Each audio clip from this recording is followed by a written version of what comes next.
Hello दोस्तों, स्वागत है आपके अपने YouTube channel B K physics master में। फिर से आज हूँ क्लास 12 रसायन विज्ञान की एक और महत्वपूर्ण वीडियो लेकर।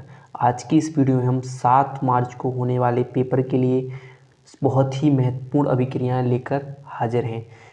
पेपर में 7-8 अभिक्रियाएं अगली साल भी पूछी गई थी, इस साल भी अभिक्रियाएं जरूर पूछ जाएंगी, महत्वपूर्ण अभिक्रियाएं। तो आपको अगर सबूत की ज़रूरत है तो देख सकते हो, यहाँ पर देखोगे राइमर्टी में अभिक्रिया 1, कोल्बी श्मिट 2, विलियमसन श्लेषण ईथर 3। और यहाँ पर अगला चलिए तो कौन कौन सी, बोटज फिटिंग 4, फिटिंग 5, इटार्ड अभिक्रिया 6 हो गई, गाटरमैन कोच 7। ठीक है, और भी आप अगर देख सकते हो तो यहाँ पर देखिए कैनिजारो अभिक्रिया, एल्डोल संघनन अभिक्रिया। ये प्रश्न पेपर देख सकते हैं आप कि कितना है, क्या 2023 रसायन विज्ञान का पेपर है। तो 8 अभिक्रियाएँ पूछी गई थी।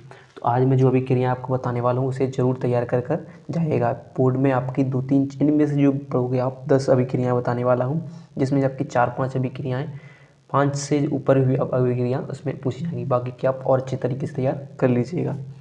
तो आइए देखते हैं, स्टार्ट करते हैं। तो सबसे पहली अभिक्रिया जो कि है सेंट मेयर अभिक्रिया, इस साल आ सकती है, तो इसे तैयार करना है।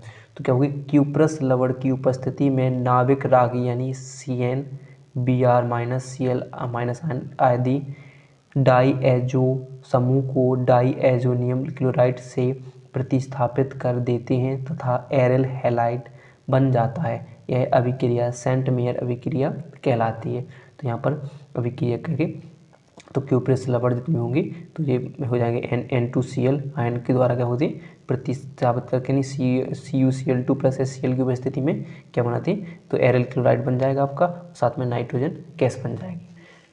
फिर देखिए अगली है बोटज अभिक्रिया, बहुत ही महत्वपूर्ण है। देखो अगली साल पूछी गई थी, इसको अच्छे तरीके से तैयार करना। तो जब किसी एल्किल हैलाइड की सोडियम के साथ ईथरी विलयन में क्रिया कराते हैं तब डाईहाइड्रोकार्बन का उच्च सदस्य प्राप्त होता है। यह अभिक्रिया बोटज अभिक्रिया कहलाती है। तो क्या करेंगे, एथिल क्लोराइड यानी C2H5Cl की सोडियम धातु की उपस्थिति में सोडियम धातु से शुष्क ईथर की उपस्थिति में क्रिया कराएं तो क्या प्राप्त होता है, एथेन प्राप्त होता है और साथ में NaCl प्राप्त होता है। यह अभिक्रिया बोटज अभिक्रिया कहलाती है। फिर अगला देखिए बोटज फिटिंग अभिक्रिया, इसमें सेम टू सेम बस 19-20 का फर्क होता है। इसमें भी क्या करते हैं, इसके हेलो एल्केन के रूप में होती है, हेलो एरीन के रूप में हो जाती है। तो क्या करना है, यहाँ पर किसी हेलो एरीन की क्रिया सोडियम धातु की उपस्थिति में एल्किल हैलाइड यानी C2H5 कोई भी है, जैसे यहाँ पर C2H5Cl था, यहाँ पर हम CH3Cl ले लेते हैं। से कराने पर क्या होते हैं के साथ कराने पर हेलो एरीन का हैलोजन परमाणु एल्किल समूह द्वारा प्रतिस्थापित हो जाता है तथा उच्च एरीन का निर्माण होता है यानी टालोइन प्राप्त हो जाता है। तो उसमें क्या बनता है, एल्केन बनना है और इसमें टालोइन प्राप्त होता है। टालोइन में बोटज फिटिंग अभिक्रिया। तो क्लोरोबेंजीन की सोडियम धातु मेथिल क्लोराइड से क्रिया कराई, साथ में शुष्क ईथर की उपस्थिति में टालोइन प्राप्त हो गया और साथ में NaCl प्राप्त होता है। फिर अगला प्रश्न देखिए, फिटिंग अभिक्रिया। तो जब 2 एरल हैलाइड अणु सोडियम के साथ गर्म किए जाते हैं तो डाई एरल का अणु बनता है। यह अभिक्रिया फिटिंग अभिक्रिया कहलाती है। ठीक है, इसका समीकरण नहीं लिखा तो समीकरण लिख देते हैं। तो क्या है कि 2 एरल हैलाइड यानी आप सकते हैं कि अगर एरल हैलाइड की बात की जाए तो आप लिख सकते हो एरल, ये हो जाता है बेंजीन, इसको बोलते हैं हैलाइड, प्लस किसके का सोडियम यानी Na की उपस्थिति में, साथ में क्या एक और एरल हैलाइड ले लेते हैं। तो 2 एरल हैलाइड के साथ कराना है तो एक और एरल हैलाइड ले लेते हैं। ठीक है, Cl से क्रिया कराने पर किसकी उपस्थिति में, ईथर की उपस्थिति में क्या करने, सोडियम के साथ गर्म किए जाते हैं तो डाई एरल अणु प्राप्त होते हैं, यानी जो आपके डाई एरल अणु जो क्या होंगे, 2 अणु आपके प्राप्त होंगे। ठीक है, डाई एरल अणु बनता है, यह अभिक्रिया कहलाती है।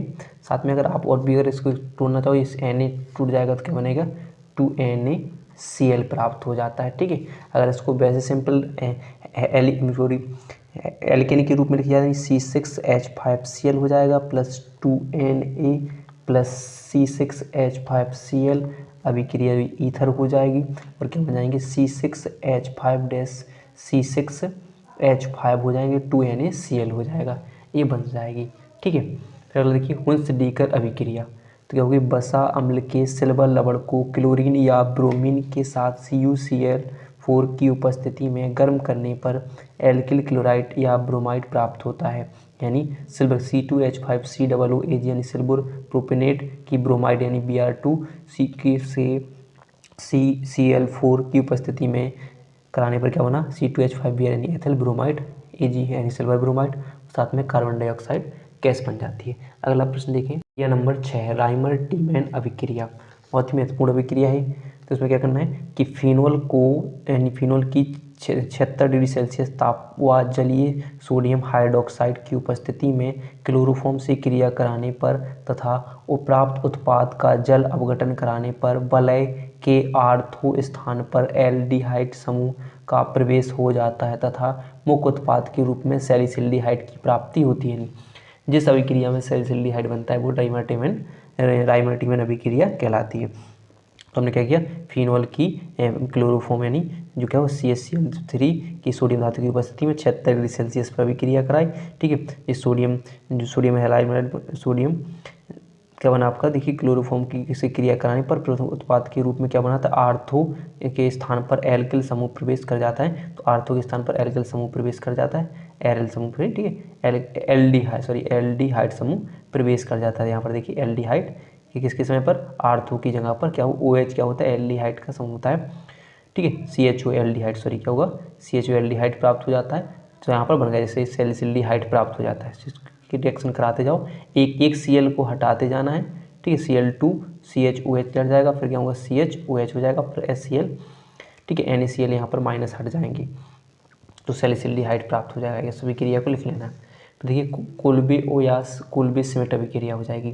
तो फिनोल के सोडियम लवण अर्थात सोडियम फिनोक्साइड को कार्बन डाइऑक्साइड के साथ 125 डिग्री सेल्सियस और उच्च दाब यानी 4 से 7 वायुमंडलीय दाब पर गर्म करने पर सोडियम सैलिसिलेट प्राप्त होता है। इस मिश्रण को हाइड्रोक्लोरिक अम्ल द्वारा अम्लीय करने पर आर्थो हाइड्रोक्सी बेंजोइक अम्ल प्राप्त होता है। तो ये हो जाएगा उसका समीकरण, यानी सोडियम फेनिल कार्बोनेट प्राप्त होना है, साथ में क्या बनना है, सैलिसिलिक अम्ल बनना है। तो ये रिएक्शन आप लिख लेना। ठीक है, फिर देखिए लास्ट होगा आपका, सॉरी लास्ट नहीं, एक और दो और लिखेंगे भी हम, विकार्बोक्सिलीकरण। तो कार्बोक्सिलिक समूह से कार्बन डाइऑक्साइड का निष्कासन विकार्बोक्सिलीकरण कहलाता है। इसके लिए प्रयुक्त अभिकर्मक गर्म सोडा लवण यानी NaOH प्लस CaO है। जैसे यहाँ पर देखिए कार्बोक्सिलिक समूह RCOOH plus NaOH plus CO के मिश्रण को क्या कहा जाता है, सोडा लाइम कहा जाता है। इनके मिश्रण को सोडा लाइम कहा जाता है। ठीक है, और साथ में क्या क्या बनेगा, एल्केन बनेगा और कार्बन डाइऑक्साइड गैस बन जाएगी। तो अगला प्रश्न देखते हैं, अभिक्रिया नंबर 9 एल्डोल संघनन। तो क्या होगी, बे एल्डिहाइड तथा कीटोन समूह कीटोन जिनमें अल्फा हाइड्रोजन परमाणु उपस्थित होता है तनु क्षार अथवा तनु अम्ल की उपस्थिति में संघनन द्वारा एल्डोल या कीटोल यानी बीटा हाइड्रोक्सी एल्डिहाइड तथा बीटा हाइड्रोक्सी कीटोन देते हैं। यह अभिक्रिया एल्डोल संघनन कहलाती है। क्या होगा, CH3CH यानी एसिटिल्डिहाइड की द्वारा कितने CH3CH यानी दो एल्डिहाइड के समूह हुए NaOH की उपस्थिति में क्या बनाते हैं, बीटा हाइड्रोक्सी ब्यूटेनल एल्डोल बनाते हैं, जिसे एल्डोल भी कहा जाता है।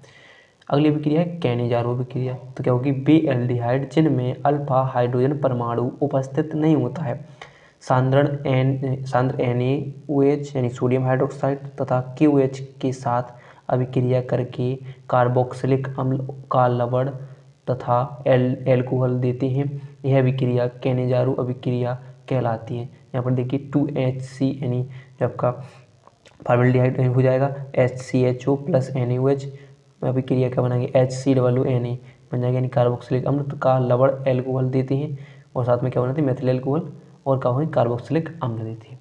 ठीक है, सोडियम लवण हो जाता है। तो वीडियो पसंद आई हो तो वीडियो को लाइक और चैनल को सब्सक्राइब करना ना भूलिएगा।